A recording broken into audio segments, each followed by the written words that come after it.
Bien kiffé, la vie elle est courte. Moi quand j'ai perdu mon père, c'était une grande claque et j'avais juste envie de profiter du temps. Et il n'y a qu'à profiter.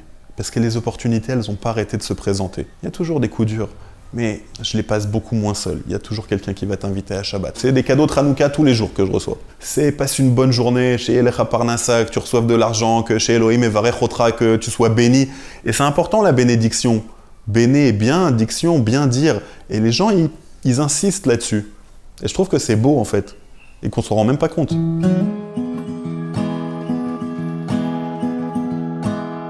Solal Fakiel, bonjour. Bonjour. Merci de nous accueillir chez toi. Tu es photographe, vidéaste, tu excelles à parler d'Israël. Tu as grandi en France. Qu'est-ce qui t'a amené en Israël? Je dirais un coup de peau. Parce qu'aujourd'hui, c'est un coup de peau et je suis très reconnaissant de ma mère qui m'avait dit, j'avais arrêté les études de psycho et de sciences sociales et éco à 20 ans. Elle m'a dit, s'il te plaît, un truc dans la vie, ça va te servir partout, apprends l'hébreu. Et j'ai dit ok. Et c'est vrai qu'avant d'arriver en Israël, j'ai habité en Inde pendant 1 an et demi et je bossais là-bas et le premier mec sur qui je suis tombé, c'était un Israélien. Alors j'avais pas encore appris l'hébreu, mais j'avais déjà la phrase de ma mère qui me disait, de toute façon, des Israéliens, t'en rencontreras partout.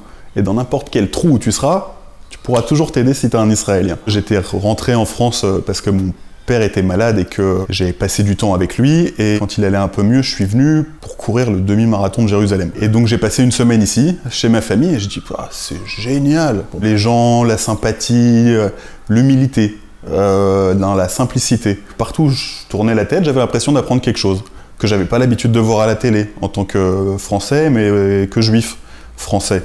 Et je suis resté ici par curiosité, aussi parce que je voulais apprendre l'hébreu. Je suis retourné un peu parce qu'il fallait que je fasse des allers-retours pour aller voir mon père.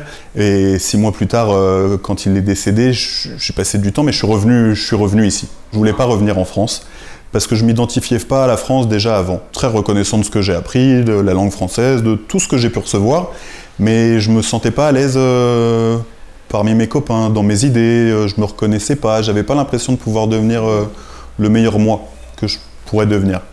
Et je savais pas qu'Israël m'aiderait à ça, mais en tout cas que plus je voyagerais, plus j'en apprendrais. Et en fait, ça a été la plus belle école de ma vie. Tu t'es installé à Tel Aviv directement? Oui, j'ai commencé à bosser dans les bars de mariage. Parce qu'en fait, ça te permet à la fois de gagner de l'argent et de parler hébreu toute la journée. Parce que les garçons, ils arrivent plus tôt pour construire le bar. Donc on passe déjà 5-6 heures à papoter, construire et tout, et puis après à faire le service, et après à démonter. Donc au final, c'est comme si j'avais 12 heures d'Ulpan en gagnant un peu d'argent, donc c'était déjà pratique. J'ai voulu devenir photographe, c'était aussi un passe-temps. En fait, je voulais montrer une autre image d'Israël. J'ai créé un guide, une appli, un site comme ça. Mon but c'était de montrer Israël de haute qualité, ça s'appelait High Magazine, parce qu'on voit toujours les mêmes images en France et on connaît rien, et je me suis dit bon, je connaissais rien à la politique, ni à la religion. J'ai dit je vais parler des artistes, des restos, du street art, de tout et de rien. Mais qu'on ait une autre image. Et donc j'ai commencé à faire de la photo, et puis j'ai commencé à bosser un peu dans la photo, et puis très vite j'ai rencontré un mec dans un resto qui m'a dit bah, qu'est-ce que tu fais et tout. Bon, bah, je filme ce resto parce que je suis un guide de Tel Aviv et je veux juste montrer la vie, le lifestyle de Tel Aviv qui est aussi chaleureux, sympathique. Et je l'ai recroisé 2 jours plus tard dans un autre bar et je lui ai montré la vidéo que j'avais faite. Et il m'a dit bah, je bosse pour Adidas, viens travailler pour nous. Carrément. Ouais, et c'est ce que j'ai adoré en Israël, c'est le pays des ressources humaines, quoi. T'as pas forcé d'avoir un CV. Quand tu fais quelque chose avec ton cœur et que tu y crois, en fait, les gens, ils te donnent ta chance. Donc t'es rentré chez Adidas. Ouais, et comme ça pendant 7 ans. Photographe 1 ou 2 projets, on était tous régis par Adidas Allemagne, jusqu'à ce qu'Internet arrive à créer chaque IP et que chaque pays ait sa propre page. Et donc après, on a commencé à faire les campagnes de sport. C'était beaucoup de courses en Israël. Le sport, ici, ils ont poussé beaucoup la course à pied. Donc les marathons, mais j'ai aussi photographié l'équipe de foot d'Israël pour l'Euro en 2016. Tous les événements, je sais pas, j'étais en interne, j'étais en externe, en fait, je faisais tout. Je voulais apprendre l'arabe. Et donc j'ai commencé à apprendre l'arabe avec une prof particulière et Covid est vite arrivé, du coup sur mon canapé. Mon père parlait pas mal hongrois à la maison, je comprenais pas mais j'ai fini par apprendre aussi un peu. Ma mère parlait beaucoup hébreu au téléphone, bon j'entendais. Et puis j'avais une nounou qui parlait marocain je crois quand j'étais tout petit, donc ça a dû traîner au fond de ma tête. Et puis je trouve que c'est vraiment l'outil qui réunit le plus facilement en fait les gens. J'imagine que d'avoir appris l'arabe, ça t'a permis de développer cette page Instagram et de faire des rencontres assez exceptionnelles. Je rentrais beaucoup d'abord à Jérusalem, la vieille ville. Juste se promener. Je monte beaucoup au Mont du Temple. Aujourd'hui, je fais guide aussi un peu, donc j'aime bien emmener les gens et qu'ils se sentent en sécurité et puis qu'ils aillent voir tout ce qu'il y a. Surtout que sur le Dôme Doré, il y a plein de Magen David partout et que personne les voit et que moi, ça me fait un peu délirer. Déjà, juste pour ma sécurité, pour me promener. Et puis, ils ont quand même, et je trouve que c'est beau, on a ça chez les séfarades, mais n'importe quel Mizrahi, personne qui vient de l'Est, une chaleur humaine. À partir du moment où tu donnes un petit peu, on te donne beaucoup. Et il y a un grand respect. Et ça existe aussi, principalement, chez les Arabes.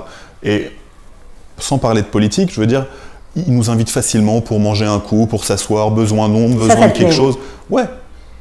Mais en fait, c'est aussi tout ce que je retrouve en Israël. La facilité du contact, faire de l'autostop, de l'aide dans un bus. Pas comme à Paris où s'il y a une embrouille dans le métro, les gens ils restent à distance et ils se taisent et ils ont peur parce qu'ils ont peur de se faire agresser ici. Les gens ils viennent t'aider. Et ça se passe partout, donc je le retrouve un peu dans toutes les dimensions de la société.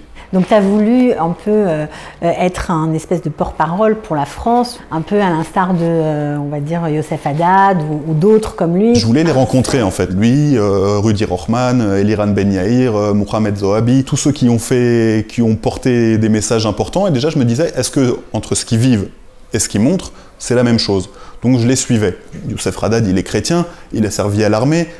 Il m'emmène une fois dans un village musulman où pour la première fois, en fait, ils ont une sorte de mausolée pour les soldats musulmans israéliens morts au combat. C'était le jour de Yom Ha'atzmaut, peut-être en 2022, je sais pas. Des choses qu'on n'a pas l'habitude de voir, que moi, en fait, j'ai pas l'habitude de voir. Donc j'avais la chance de pouvoir récolter plein d'images, d'interviews et de passer des moments super privilégiés avec ces gens. Et donc j'en ai fait petit à petit un documentaire qui s'appelle Israel from Inside. En fait mon père aussi s'appelait IFI, donc c'est aussi une petite dédicace à mon père. Mais Israel from Inside d'abord parce que c'est toujours des gens de l'étranger qui viennent nous juger, qui parlent pas l'hébreu, qui parlent pas l'arabe, qui connaissent rien au Moyen-Orient, au Proche-Orient et qui veulent nous imposer un peu toutes les idées préconçues de l'Occident. Et ça, on vit pas pareil ici. Et on ne cherche pas à se copier sur le modèle occidental. Donc en fait, je voulais présenter juste comment les gens ils vivent ici ensemble. On ne parle pas de politique, on a aussi envie de bouffer, on a juste envie de s'occuper de nos enfants, on a juste envie de pouvoir gagner leur vie pour leur acheter ce qui leur fait plaisir, le week-end d'aller à la plage, de faire un barbecue, de ne pas avoir la plus grosse bagnole ou de ne pas avoir à se promener avec des vêtements comme ça, mais en fait dans la simplicité, il y a une forme d'élégance. Dans l'humilité, il y a tout un patrimoine, je sais pas, historique, génétique, de la simplicité dans le langage, dans les accents, les petits vieux, tout ça, ce qui est une super richesse que j'ai voulu apprendre et côtoyer. Et en fait, peut-être que ma chance aussi, c'est de passer parfois un peu inaperçu parce qu'on me prend toujours pour un touriste ou américain ou d'ailleurs et qu'on me dit jamais que je suis juif ni israélien. Et que du coup, si je parle anglais ou français, on me prend pour parfois un peu un gaucho qu'on va laisser rentrer en Judée-Samarie ou n'importe où. Personne ne me posait de questions. Et c'était peut-être ma chance. Et du coup, j'ai ramené plein d'images qui un peu vont à l'encontre de ce qu'on a l'habitude de voir en France au JT. Moi, ce qui m'a le plus dérangé, c'est ces journalistes étrangers qui viennent chercher du conflit. Et ce qui m'a marqué, en fait, c'est que c'est pas le sujet qui les intéressait, c'est le conflit. Et je me dis qu'en fait, il y a tout un rapport, un schéma psychologique parallèle entre là où toi t'en es dans la vie et ce que tu viens chercher en Israël et ce que eux ramènent pour montrer au reste du monde. Toujours ma promenade dans le camp de réfugiés où je réalise que sur quelques kilomètres carrés, il y a 15 000 familles qui vivent et de loin on dirait une favela, les immeubles ils sont pas peints, mais en fait dans chaque immeuble il n'y a qu'une famille. C'est pas un immeuble avec 8 voisins sur chaque palier, c'est une famille. Et qu'après, il s'étonne de ne pas avoir de place. Mais moi, j'aimerais que mon immeuble, il m'appartienne. Que dans cet immeuble, j'ai juste ma mère, ma sœur, mon frère. Et que chacun, ils aient des apparts de 100 et des pièces de 40, 50 mètres carrés. Enfin, c'est pas croyable, en fait, entre les mensonges que je peux voir là-bas. Et surtout qu'au pied de ce camp de réfugiés, j'ai les maisons du Fatah avec, alors là... petit toit chinois, design incroyable, des grosses bagnoles, le jardin avec des légumes qui poussent. Je veux dire, 1 hectare pour une famille, au pied du camp de réfugiés, au bout du jardin des résidences du Fatah, où il y a plein de villas qui se construisent les unes derrière les autres, il y en a des cinquantaines, des centaines, je sais pas. T'as ce camp de réfugiés, et eux, on veut pas les aider. Eux, on leur laisse ce statut. On dit, il n'y a pas d'eau, il n'y a rien, et pourtant, je me balade, je vois le mec, il était en train d'arroser le bitume. C'est toujours la faute d'Israël. C'est ce qu'ils veulent nous dire. Mais pourtant, le mec, il venait de s'être fait vacciner pour le Covid, et il disait, ah, Israël, toi, Israël. C'est comme s'il y avait toujours une réalité dans la réalité. Ben ouais, en fait, finalement, il y a toujours un gars, et je sais pas ce que les autres vont chercher. Moi, je dis, Israël, c'est toujours le miroir de soi. Quand toi-même tu es en conflit, tu viens chercher du conflit. Quand toi tu essayes d'aller mieux, droit, et ben il t'arrive des belles choses. Tous ces journalistes, l'info, je sais pas où ils la cherchent, mais en tout cas, ils fuient beaucoup de choses en eux. Et c'est ce que je reproche à... D'ailleurs, c'est pas toujours des journalistes, c'est des présentateurs. Un journaliste, il se doit d'avoir une forme d'éthique, d'avoir passé des années sur le terrain. On voit pas ça à l'écran en France. J'observe, et je comprends.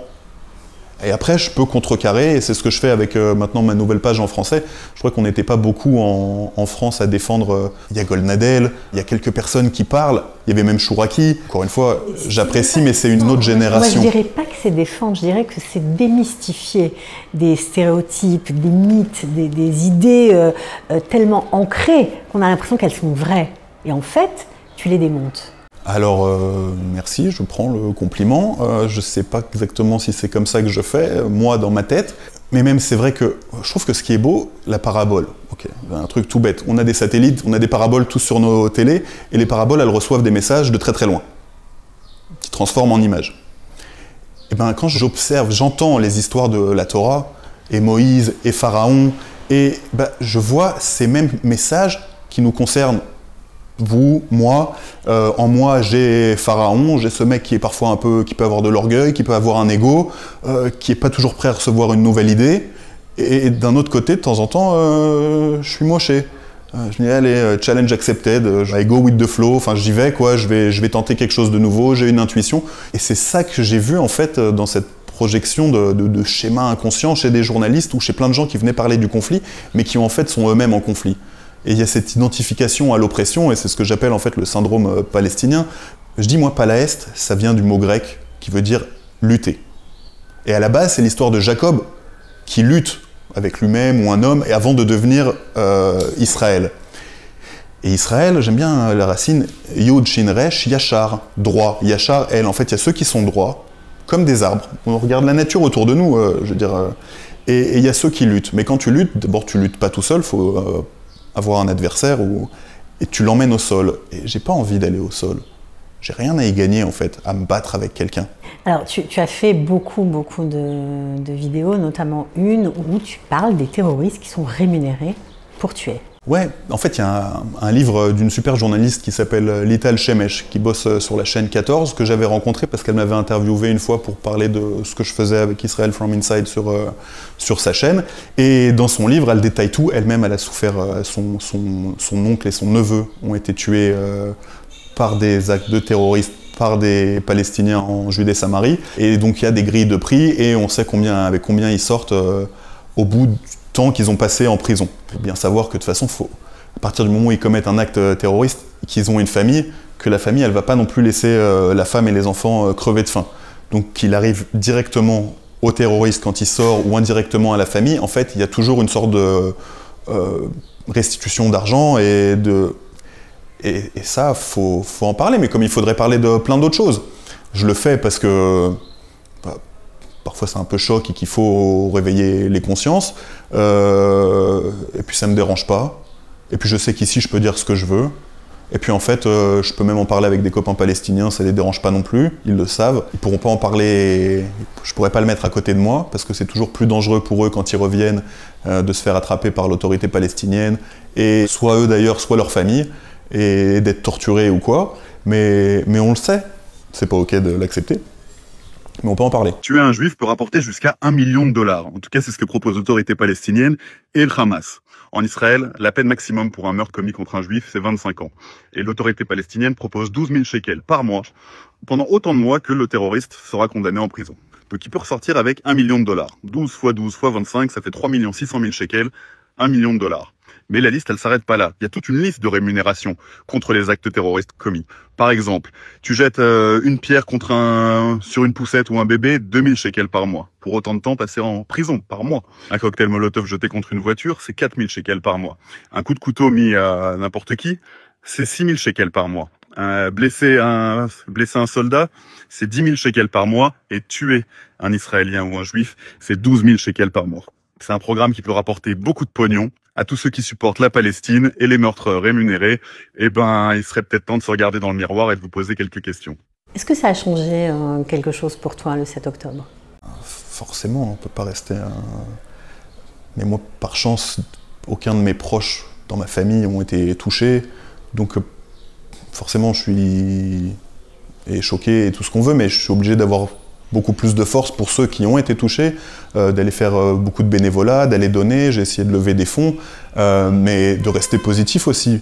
Je dirais, il y a 300 000 réservistes qui sont partis, il y avait plein de petits vieux qui restaient là, il fallait les aider même à parfois monter chez eux des courses ou des trucs qu'ils recevaient dans leur boîte, je sais pas, mais moi j'ai quand même eu beaucoup de chance.